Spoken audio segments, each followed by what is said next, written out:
અરવલ્લી જિલ્લામાં પશુપાલકો દ્વારા દૂધ આંદોલન ત્રીજા દિવસે પણ યથાવત રહ્યું છે. પોતાની માંગણીઓ સંતોષાતી ન હોવાથી હવે રોષે ભરાયેલા પશુપાલકોએ દૂધ ઢોળીને વિરોધ પ્રદર્શિત કર્યો હતો અને સાબર ડેરી વહીવટીતંત્રની નનામી કાઢી પોતાનો આક્રોશ વ્યક્ત કર્યો હતો.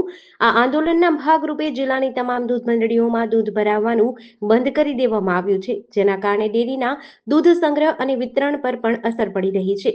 સાબર ડેરીમાં દૂધના ભાવફેરના મુદ્દે અરવલ્લી જિલ્લામાં પશુપાલકોનું આંદોલન ત્રીજા દિવસે પણ ઉગ્ર બન્યું છે. હિંમતનગર ડેરી ખાતે થયેલા વિરોધ પ્રદર્શન દરમિયાન પશુપાલકો પર થયેલી પોલીસ ફરિયાદ અને પોલીસ સાથેના ઘર્ષણના વિરોધમાં પશુપાલકોએ પોતાની લડતને વધુ તેજ બનાવી છે. આ આંદોલનના ભાગરૂપે અરવલ્લી જિલ્લાની તમામ દૂધ મંડળીઓમાં પશુપાલકોએ દૂધ ભરાવવાનું બંધ રાખ્યું છે.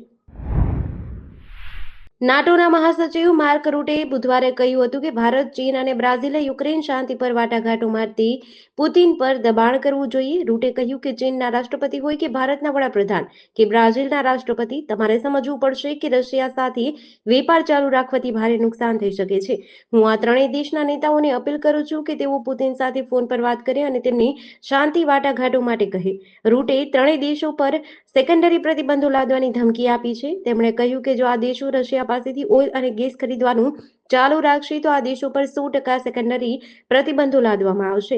રશિયાના નાયબ વિદેશ મંત્રી સેર્ગેઈ રિયાબકોવે અમેરિકા અને નાટોની ધમકીઓને નકારી કાઢી હતી. તેમણે કહ્યું કે રશિયા ટ્રમ્પ સાથે વાતચીત માટે તૈયાર છે, પરંતુ આવા અલ્ટિમેટમ સ્વીકાર્ય નથી.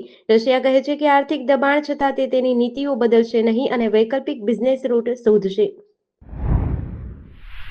રાજસ્થાનમાં 2 દિવસથી ભારે વરસાદ ચાલુ છે. વરસાદમાં બનતી ઘટનાઓમાં 18 લોકોના મોત થયા છે. જયપુર, ચુરુ, બિકાનેર, શ્રીગંગાનગર, હનુમાનગઢ જિલ્લાના ઘણા નીચાણવાળા વિસ્તારોમાં 4-5 ફૂટ સુધી પાણી ભરાયા છે. બુંદીમાં મીજ નદીનું પાણીનું સ્તર ભયજનક સપાટી ઉપર છે. ઘણા ગામોનો મુખ્ય મથક સાથેનો સંપર્ક તૂટી ગયો છે. યુપીમાં ભારે વરસાદ ચાલુ છે. હાથરસમાં અડધા કલાકમાં 6 ઇંચ પાણી પડી ગયું. રાજ્યની મોટા ભાગની નદીઓ પૂરની સ્થિતિમાં છે. પ્રયાગરાજમાં ગંગા યમુનામાં પૂરની સ્થિતિ છે. વારાણસીમાં પણ ગંગા પૂરની સ્થિતિમાં છે. 84 ઘાટ સંપૂર્ણ ડૂબી ગયા છે. લલિતપુરમાં માતા ટીલા ડેમના 18 દરવાજા અને ગોવિંદસાગર ડેમના 8 દરવાજા ખોલવામાં આવ્યા છે. ઉત્તરાખંડ અને હિમાચલ પ્રદેશના પહાડી રાજ્યોમાં ભારે વરસાદ છે, ત્યારે ભૂસ્ખલનના કારણે હિમાચલમાં 200 અને ઉત્તરાખંડમાં 58 રસ્તા બંધ છે. આજે પણ બંને રાજ્યોમાં ભારે વરસાદની ચેતવણી જારી કરવામાં આવી છે. 12 જૂનના રોજ અમદાવાદ લંડન ગેટવીક તરફ જતી AI-171 વિમાન દુર્ઘટના બાદ એર ઇન્ડિયાએ મોટો ફેરફાર કર્યો છે. એર ઇન્ડિયાએ અમદાવાદ લંડન ગેટવીકની ફ્લાઇટ્સને બંધ કરવાનો નિર્ણય લઈને હવે 1 ઓગસ્ટથી અમદાવાદ લંડન હિથ્રો વચ્ચે ફ્લાઇટ શરૂ કરવાનો નિર્ણય લીધો છે. આ ફ્લાઇટ અઠવાડિયામાં 3 વાર ઉડાન ભરશે. તદુપરાંત આ ફેરફારથી અસરગ્રસ્ત મુસાફરોનો સીધો સંપર્ક કરી તેમની પસંદગી મુજબ વૈકલ્પિક ફ્લાઇટ્સ પર ફરીથી બુકિંગ કરાવવાનો અથવા તો સંપૂર્ણ રિફંડ મેળવવાનો વિકલ્પ આપવામાં આવશે. એર ઇન્ડિયાએ ગતરોજ પોતાની વેબસાઇટ પર પ્રેસ નોટમાં જાહેરાત કરી છે કે 1 ઓગસ્ટથી 30 સપ્ટેમ્બર 2025 સુધી એર ઇન્ડિયા અમદાવાદ અને લંડન હિથ્રો વચ્ચે અઠવાડિયામાં 3 વખત ફ્લાઇટ્સ ચલાવશે. અગાઉ આ ફ્લાઇટ સેવા અમદાવાદથી લંડન ગેટવીક વચ્ચે અઠવાડિયાના 5 દિવસ આપવામાં આવતી હતી, જેમાં આ ફેરફાર કરાયા છે. ગીર સોમનાથ જિલ્લામાં માર્ગ અને મકાન વિભાગ દ્વારા કરવામાં આવેલા નિરીક્ષણમાં 7 પુલો નબળા જણાયા છે. જિલ્લા કલેક્ટર એનવી ઉપાધ્યાયના જણાવ્યા અનુસાર જિલ્લામાં કુલ 45થી વધુ પુલોની તપાસ કરવામાં આવી છે. નબળા પુલોમાં ઉના ખાતે મચુંદરી નદી પરનો પુલ, કાજલી એપીએમસી પાસે હિરણ નદી પરનો પુલ, તાલાલા પંચાયત હસ્તકનો એક પુલ અને એક ગુજરાત મેરીટાઈમ બોર્ડ હસ્તકના પુલનો સમાવેશ થાય છે. આ તમામ પુલો પર વાહનોની અવરજવર પર પ્રતિબંધ મૂક્યો છે. સલામતીના પગલાંરૂપે પુલોના બંને છેડે બેરિયર લગાવવાનું કામ ચાલુ છે. દેવકા નદી પરના એક પુલનું એપ્રન ધોવાઈ જતા તેની મરામતનું કામ પણ શરૂ કર્યું છે. રાજકોટ સ્થિત સૌરાષ્ટ્ર ઝોનની ફી નિયમન સમિતિના ચેરમેનની છેલ્લા 5 માસથી ખાલી પડેલી જગ્યા પર રાજ્ય સરકાર દ્વારા આખરે ચેરમેનની નિમણૂક કરવામાં આવી છે. સૌરાષ્ટ્ર ઝોનના એફઆરસી ચેરમેન તરીકે તાપી વ્યારાના રિટાયર્ડ પ્રિન્સિપલ ડિસ્ટ્રિક્ટ જજ નરેન્દ્રભાઈ પીઠવાને ચેરમેન તરીકે મૂકવામાં આવ્યા છે, જેથી હવે સૌરાષ્ટ્ર કચ્છની કુલ 5000માંથી હવે બાકી રહેલી 650 જેટલી શાળાઓની ફી નક્કી કરવાની કામગીરી આગળ વધશે. વિદ્યાર્થી સંગઠનો દ્વારા અનેક વિરોધ પ્રદર્શન કરવામાં આવ્યા હતા. એક અઠવાડિયા પહેલા સૌરાષ્ટ્ર કોંગ્રેસ પ્રવક્તા અને વિદ્યાર્થી નેતા એવા રોહિત રાજપૂતની આગેવાનીમાં એફઆરસી કમિટીનું બેસણું યોજી પ્રતિકાત્મક વિરોધ કર્યો હતો. અનેક વિરોધ અને રજૂઆતો બાદ આખરે રાજ્ય સરકાર દ્વારા નિવૃત્ત જજ નરેન્દ્ર પીઠવાને આગામી મુદ્દત તારીખ 28 જુલાઈ 2027 સુધી ચેરમેન તરીકે નિમણૂક કરવામાં આવ્યા છે. સુરક્ષામાં ખામીના કારણે અમેરિકાના રાષ્ટ્રપતિ ભવન વ્હાઇટ હાઉસને લોકડાઉન કરવું પડ્યું હતું. વાસ્તવમાં કોઈએ વ્હાઇટ હાઉસની સેફ્ટી ફેન્સ ઉપરથી ફોન ફેંક્યો હતો. વ્હાઇટ હાઉસના પ્રેસ સેક્રેટરી કેરોલિન લેવિટે મીડિયાને જણાવ્યું કે કોઈએ તેનો ફોન સેફ્ટી ફેન્સ ઉપરથી ફેંકી દીધો હતો. આ પછી તરત જ જરૂરી સુરક્ષા પગલાં લેવામાં આવ્યા. પત્રકારોને તાત્કાલિક જેમ્સ બ્રેડી બ્રીફિંગમાં ખસેડવામાં આવ્યા અને પેન્સિલ્વેનિયા એવેન્યુને અસ્થાયી રૂપે બંધ કરી દેવામાં આવી હતી. જો કે ભારતીય સમય મુજબ રાત્રે 9:30 વાગ્યે પરિસ્થિતિ સામાન્ય થઈ ગઈ હતી. વ્હાઇટ હાઉસે હજુ સુધી આ અંગે કોઈ સત્તાવાર નિવેદન જારી કર્યું નથી. આ ઘટના સમયે રાષ્ટ્રપતિ ડોનાલ્ડ ટ્રમ્પ વ્હાઇટ હાઉસમાં જ હાજર હતા અને પેન્સિલ્વેનિયા જવાની તૈયારી કરતા હતા.